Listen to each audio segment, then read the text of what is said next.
ప్రపంచ జానపద దినోత్సవం సందర్భంగా విజయనగరం జానపద కళలతో సందడిగా మారింది.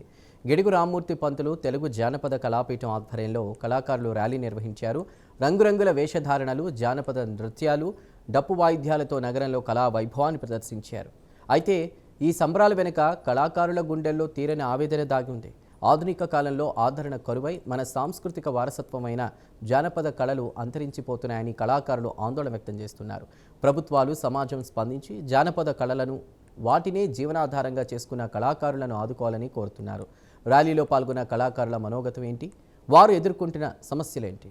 ఈ అంశాలపై జానపద కళాకారులతో మా ప్రతినిధి దేవి ఫేస్ టు ఫేస్.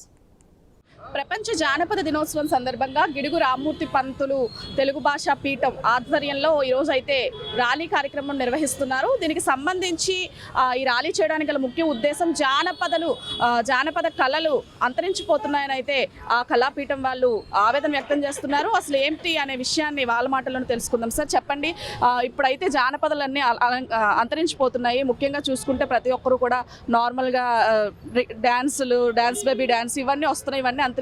మీ ఆవేదన ఏంటి? నా పేరు బద్రి కోర్మారావు అండి. నేను వ్యవస్థాపక అధ్యక్షులను గిడుగు రామమూర్తి తెలుగు భాష జానపద కళాపీఠం. మేము ఒక 23 ఏళ్ళుగా ఈ కళాపీఠం నిర్వహిస్తున్నాం. ఒకప్పుడు ప్రజలకి, గ్రామీణ ప్రజలకి, అందరూ కూడా నిరక్షరాస్యుల ప్రజలకి భారత భాగవత రామాయణాలు చెప్పారు ఈ కళాకారులు అందరూ. బుర్రకథ, హరికథ, లేకపోతే చెక్క భజన, కోలాటం, ఈ జముకుల పాట ఇవన్నీ. కానీ సినిమా, టీవీలు రాక ఆధునిక కాలంలో ఇవన్నీ అంతరించిపోతున్నాయి. చాలా వరకు అంతరించిపోయి మరికొన్ని కొన ఊపిరితో బతుకుతున్నాయి. వాటిని పునరుద్ధరించాలని 23 ఏళ్ళుగా ఈ కళాపీఠాన్ని స్థాపించి మేము ఇక్కడ, తర్వాత శ్రీకాకుళం జిల్లా పలాస, మా సొంత ఊరిలో స్వగ్రామంలో కూడా, రంగు అయినటువంటి గ్రామంలో కూడా ఈ ప్రతి ఏడాది ఉత్సవాలు చేస్తున్నాం. సంక్రాంతి ఉత్సవాలు, జానపద కళా ఉత్సవాలు 3 జిల్లాల్లో చేస్తున్నాం. అలాగే నేను పుస్తకాలు కూడా రాశాను. ఉత్తరాంధ్ర జానపద కళలు, అలాగే కళింగాంధ్ర జానపద గేయాలంటువంటి 2 పుస్తకాలుగా అపరూపమైనటువంటి పుస్తకాలు రాశాం. వీటిని పునరుద్ధరించాలని ప్రతి ఏడాది ఉత్సవాలు చేస్తూ వీటిని ఈ కళాకారులకు బతికించాలని, ఆ కళలు కాపాడాలని వాళ్ళకి చేస్తున్నాం. కానీ ఇవన్నీ అంతరించే దిశలో ఉన్నాయి. ఇంకా వీళ్ళే చివరి తరము, ఫ్యూచర్ జనరేషన్, నెక్స్ట్ తరానికి అందించాలనేటువంటి మా తాపత్రయం. దానిలో మన ప్రయత్నం చేస్తున్నాం. కాబట్టి వీటన్నిటిని ప్రభుత్వం ప్రోత్సహించాలి అనేటువంటిది మా అభిప్రాయం. మీ పేరండి? నా పేరు ఈశ్వరం అండి. ఓకే, ఏంటి మీరు ఏ జానపద కళని ఉంది? మేము ఫస్ట్ని బుర్రకథలు నేర్చుకున్నాం. మా బుర్రకథల నుంచి అలాగే సాంఘిక నాటకాలు ఆడేవారు. అలాగే సారంగధరని, అలాగే బొబ్బిలి యుద్ధం అని, ఇవన్నీ కూడా మేము బాలనాగమ్మ నాటకం, చింతామణి ఇవన్నీ ఆడుకొని వస్తున్నామమ్మా. కాకపోతే ఎలా ఉందమ్మా మీ పరిస్థితి? మా పరిస్థితి ఇంకేముంటుంది, మా వయసు అయిపోయింది కదండి. మాలాంటి వాళ్ళు ఎవరు కూడా పెద్దగా లైక్ చేయరు కదా. అందుకని మరి మాకు కూడా ఏదో ఒక ఉపాధి కల్పిస్తే మేము కూడా బ్రతకాలి కదా. ఉన్నంత వరకు కూడాను ఇంతవరకు కళారంగం మారిపోయింది. ఏంటి అంతా కూడా ఇప్పుడు ఏంటో చెప్పలేనంత దీనిగా ఉంది. అందుకని మాలాంటి వాళ్ళు అణగతొక్కేస్తున్నారు. అందుకని మాకేదో ఉపాధి కల్పిస్తే మేము బ్రతకాలి కదా ఉన్నంత వరకు. మా పిల్లలు కూడా మమ్మల్ని చూడడానికి కూడా వాళ్ళకి కూడా అవకాశం ఉండకుంటుంది. ఎన్నాళ్ళు రోజులు వేరు తల్లిదండ్రులు గౌరవించేవారు, ఇప్పుడు లేదు, ఆ గౌరవం లేదు. కాబట్టి మాకు కూడా ఏదో ఒక ఉపాధి కలిగిస్తే మా ప్రాణం ఉన్నంత వరకు వాళ్ళే మమ్మల్ని మేము పోషించుకొని బ్రతకడానికే మాకు తప్ప ఇంకంతకన్నా అవకాశం లేదమ్మా. అందుకని మాకు ఏదో ఒక దారి చూపిస్తే మేము ఇలాగో బ్రతుకుతాం కళాకారులు. అమ్మా మీ పేరు? లెక్కడేమో సన్యాసమ్మ. ఏంటి మీరు ఏ జానపద కళ? అది లెక్కడేమో సన్యాసమ్మ అంటే జముకుల పాట. సరే, ఆ పాట మా ప్రేక్షకుల కోసం పాడగలరా? పాడతానండి. గట్టిరాలి కొద్దిగా.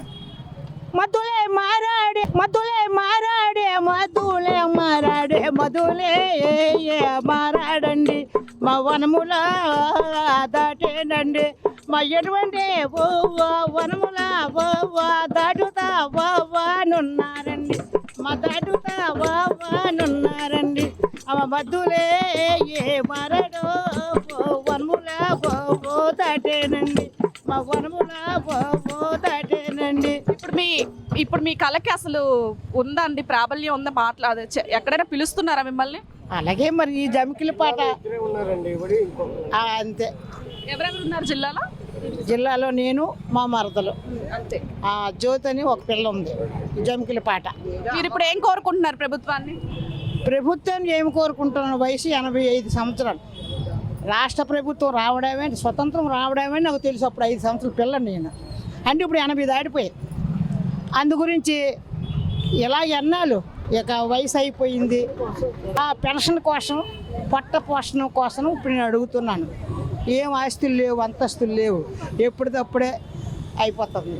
అందు గురించి ప్రభుత్వం సహకరించి కనికరించి వీళ్ళు ఎక్కడే సన్యాసం మా జమికిలో పాటుకురాళ్ళు.